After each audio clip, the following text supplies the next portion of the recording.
శ్రీమాత్రే నమ. జయ గురు దత్తాత్రేయ నమ. ఈ వీడియోలో మనం సింహరాశి వారికి డిసెంబర్ 14 నుంచి 20వ తారీఖు మధ్యలో జరగబోయే వార ఫలాలు పరిశీలించినప్పుడు సింహరాశి వారికి ఈ వార ప్రారంభంలో 16వ తారీఖు వరకు రవి చతుర్థ స్థానంలో మిత్రక్షేత్రంలో సంచరించడం వల్ల జాతకుడు కొంతవరకు భూములు స్థిరాస్తులు కొనాలనే ఆలోచన ఆ ప్రయత్నంతో తిరగడం జరుగుతూ ఉంటుంది.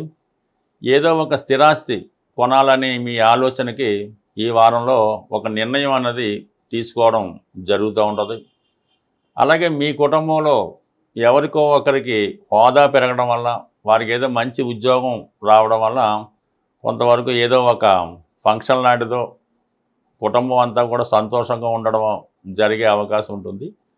అయితే 16వ తారీఖున రవి 5వ స్థానానికి వెళ్తున్నాడు. రాశ్యాధిపతిగా రవి 5వ స్థానానికి బయలుదేరుతూ అక్కడ ఉన్నటువంటి కుజగ్రహంతో కలియడం వల్ల ఏమవుతుందంటే మీకు ఉద్యోగపరంగా మీరు కొన్ని మార్పులు తప్పనిసరిగా ఎదుర్కోవలసి ఉంటుంది. అంటే మీకుగా ఉద్యోగం మారడం కానీ, లేదా నిరుద్యోగులు కొత్త ఉద్యోగ ప్రయత్నం చేసి ఆ కొత్త ఉద్యోగంలో చేరడం కానీ జరిగే అవకాశం ఉంది. మీలో ఉన్నటువంటి టాలెంట్కి విద్వత్తుకి తగిన గుర్తింపు రావడం జరుగుతూ ఉంటుంది. అంటే మీరు ఏదన్నా ఒక సినిమా ప్రారంభించాలనుకున్నా, కొత్తగా ఒక ఇన్స్టిట్యూట్ పెట్టాలన్నా, వ్యక్తిగతంగా మీరు సొంతంగా ఏదన్నా ఒక వ్యాపారాన్ని స్టార్ట్ చేయాలన్నా కూడా ఈ సమయం మీకు చాలా అనుకూలంగా వస్తుంది. దానికి తగినటువంటి ప్రయత్నాలు అవి చేసుకోవచ్చు. అంటే మీలో ఉన్నటువంటి ఈ ప్రాజెక్ట్ రిపోర్ట్ అటువంటి ఏమన్నా ఉంటే బహిర్గతపరిచి అది 10 మందిని ఆకర్షించడం వల్ల ఈ విధంగా వృత్తిపరంగా కొంత గుర్తింపు రావడం జరుగుతూ ఉంటుంది. బట్ ఏదైనా వృత్తిలో కొంత అభివృద్ధి కొన్ని నిర్ణయాలు తీసుకుంటారు. అయితే దానికి తగినటువంటి ఆర్థిక సౌకర్యం, అలాగే అధికారుల నుంచి పర్మిషన్లు, పెద్ద వాళ్ళతో పరిచయాలు ఇవన్నీ కూడా మీకు గురువు 11వ స్థానంలో ఉండి 5వ స్థానాన్ని వీక్షించడం వల్ల కంపల్సరీగా ఈ వారంలో మీరు అనుకున్నది ఏదైనా సరే, అది పెళ్ళైనా, ఒక ప్రేమ వ్యవహారం అయినా, ఒక సినిమా అయినా, లేదంటే ఒక ఇన్స్టిట్యూట్ అయినా, వ్యక్తిగతంగా మీరు ఏదైనా ఒక వ్యాపారం ప్రారంభించాలన్నా కూడా ఈ సమయంలో అది జరిగే అవకాశం ఉన్నది. ఎందుకంటే ఇది గొప్ప అవకాశం అన్నమాట. ఈ 16వ తారీఖు నుంచి రాష్ట్రాధిపతి రవి మిత్రస్థానంలో ధనుసులో ప్రవేశించడం, అలాగే మరి భాగ్యాధిపతిగా ఉన్నటువంటి కుజుడు అక్కడే సంచరించడం, అలాగే గురువు కూడా వీక్షించడం, ఇవన్నీ కూడా వ్యక్తిగతంగా మీకు కొద్దిగా ఓపికలై పెద్ద వయసులో ఉంటే మీ సంతానానికి ఇటువంటి అవకాశం రావడం జరుగుతూ ఉంటుంది. ఏదో మొత్తం మీద మాత్రం మీరు ఒక అద్భుతాన్ని ఈ వారంలో సాధించబోతున్నారు.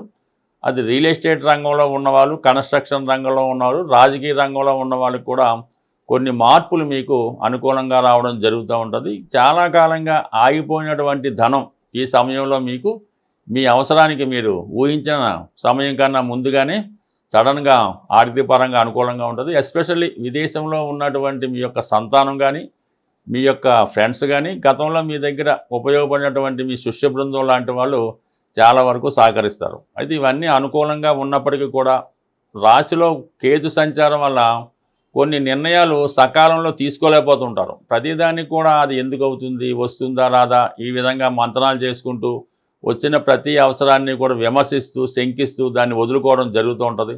అలా కాకుండా జాగ్రత్తగా నిర్ణయం తీసుకోండి. ఒకవేళ మీకు ఆలోచన తట్టకపోతే మీకు ఎవరైతే శ్రేయోభిలాషులు ఉన్నారో వారి నిర్ణయం తీసుకోవడం వల్ల కూడా మంచిది, కానీ వచ్చిన అవకాశాన్ని మాత్రం వదులుకోవద్దు. అయితే ఇవన్నీ ఒక పక్కన ఇలా ఉంటే అష్టమ స్థానంలో ఉన్నటువంటి శని భగవానుడు కూడా మిమ్మల్ని కొంత అధైర్యపరుస్తూ ఉంటాడు అన్నమాట. ఏదన్నా ఒక ప్రయత్నం చేసినప్పుడు ఎలా ఉంటుందంటే మనం అందులో లాభాలను మాత్రమే ఆశించి ఇది చేద్దాం అనుకుంటాం. ఏదో సినిమా తీయాలనుకున్నాం, ఈ విధంగా లాభం ఉంటుంది, ఈ విధంగా చేయొచ్చు, ఈ విధంగా హీరో పెట్టి కూడా అనుకుంటారు. కానీ మీరు ఈ సమయంలో ఈ సినిమా ఫ్లాప్ అయితే ఏమవుద్ది, ఏదైనా సెన్సార్ ఆగిపోతే ఎలా ఉంటుంది, ఈ విధంగా మీకు మీరే శంకించుకొని కొన్ని అడ్డంకులు ఊహించుకుంటూ ఉంటారు.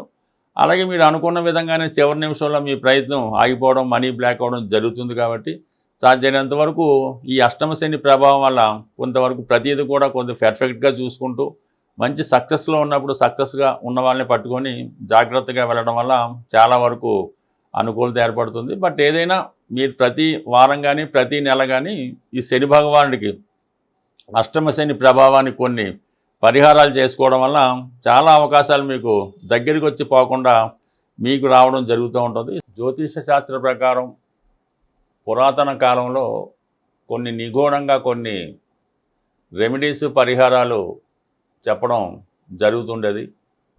మీరు ఏదైనా కోర్టు సమస్య కానీ, వైవాహిక జీవితంలో భార్యాభర్తల సమస్యలు కానీ, ఆర్థిక పరంగా అప్పుల బాధలు కానీ, కొంతమందికి వివాహం జరగడం లేదు అనుకున్న వాళ్ళు గురువింద గింజలు దొరుకుతూ ఉంటాయి మార్కెట్లో. ఇప్పుడు పెద్దగా ప్రచారంలో లేకపోయినా కొన్ని ఆయుర్వేద షాపుల్లో కూడా దొరికే అవకాశం ఉంటుంది.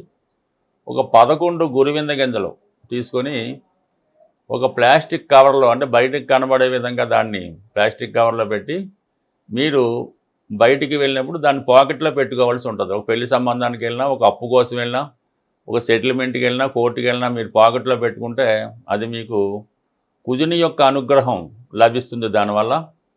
దానివల్ల మీరు వెళ్ళిన చోట మీకు ఇటువంటి విషయాల్లో విజయం లభించే అవకాశం ఉంది.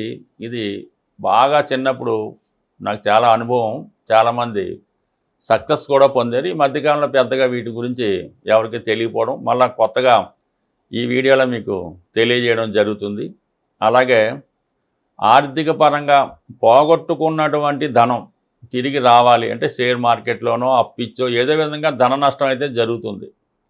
లేదంటే ఏదో కారణం వల్ల ఏంటంటే మీ భార్య పుట్టింటికి వెళ్ళిపోయింది, మీ పిల్లవాడు అలిగి ఎక్కడికి వెళ్ళాడో కనబడట్లేదు, రావట్లేదు, కమ్యూనికేషన్స్ లేవు, విదేశంలో ఉన్నాడు. అటువంటి వారు అంటే మనం పోగొట్టుకున్నది ప్రేమ అవ్వచ్చు, ధనం అవ్వచ్చు.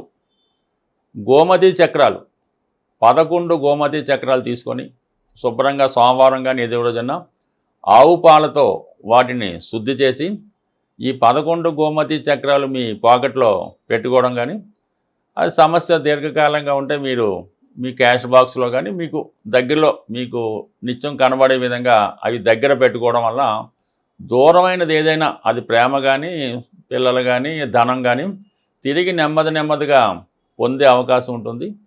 అలాగే ఈ గోమతి చక్రాలతో పాటు మీరు ఏదైనా మీకు చదువుకునే చోట, మీరు ఎక్కువగా ఉన్న చోట గోడ పైన ఒక స్వస్తిక్ గుర్తు వేసి దాని వంక తదేక దీక్షతో చూస్తూ అది మనసులో ఓం అనే ఓంకారాన్ని చేయడం వల్ల కూడా ఈ విధంగా పోగొట్టుకోవడం, అంటే దీనికి కొంత ఓర్పు సహనం అవసరం ఉంటుంది. ఏది పెద్ద తొందరగా 4-5 రోజుల్లో జరిగే పని కాదు. నమ్మకంతో చేస్తే మాత్రం కంపల్సరిగా మీరు పోగొట్టుకున్నది ఎంత దూరంలో అయినా తిరిగి రావడం జరుగుతూ ఉంటుంది. ఇది కూడా గతంలో ఎక్కువ ఈ గ్రామీణ ప్రాంతాల్లో కానీ, మారుమూల ప్రాంతాల్లో కానీ చేస్తూ ఉండేవారు. ఇప్పుడు అన్ని చోట్ల కూడా ఈ గోమతి చక్రాలు దొరుకుతున్నాయి కాబట్టి ఒక్కసారి ప్రయత్నం చేయండి. ఇంకొక ది బ్యూటిఫుల్ రెమెడీ ఏంటంటే, కొంతమంది ఏదన్నా ఒక బాగా మనోవిచారంతో ఏదన్నా ఒక గాలిలో ధూళిలో వాలింది, వీరికి ఏమైంది, ఎవరు ఏమైనా చేయించారా, ఎందుకు ఇబ్బంది కలుగుతుంది, లేదంటే ఏదన్నా అంటే తాంత్రిక శక్తులు ఏమైనా ప్రయోగించారా అన్న అనుమానం సాధారణంగా మీ కుటుంబంలో ఉన్నవారికి కనబడుతుంటుంది. అంటే వాళ్ళకి ఏదో రాహుదశ జన్మశనో కనబడినప్పుడు ఈ విధంగా చాలా నిరాశ నిస్పృహ మనోవిచారంతో ఉంటూ ఒక విధమైన టెండెన్సీ ఉంటుంటుంది. అటువంటి వాళ్ళకి ఒక చక్కగా విభూది, శివాలయంలో పూజ చేయని విభూతి తీసుకొని ఆ విభూది బొట్టు పెట్టుకుంటూ వాళ్ళ దగ్గర ఒక రుద్రాక్ష వాళ్ళ మెడలో ఎన్ని ముఖాలైనా పర్లేదు, 5 ముఖాలైనా పర్లేదు, ఒక మంచి మీడియం సైజు రుద్రాక్ష ధరిస్తూ నిత్యం విభూది ధరించడం వల్ల కేవలం కొద్ది రోజుల్లోనే, ఒక 18 రోజుల్లోనే అటువంటి వ్యామోహం నుంచి కానీ, నిరాశ నుంచి కానీ బయటపడడం జరుగుతుంటుంది. ఇవి ప్రాక్టికల్గా రుజువైనవి, నమ్మకంతో ఉన్నవి. ఇవి మళ్ళా ఈ గురువిందలు కానీ, గోమతి చక్రాలు కానీ, రుద్రాక్ష కానీ మంచి ఒరిజినల్లీ నమ్మకంతో ఎవరైనా గురువు దగ్గర తీసుకుంటే అవి మీకు సింపుల్గా పనిచేయడం జరుగుతుంది. స్వస్తి.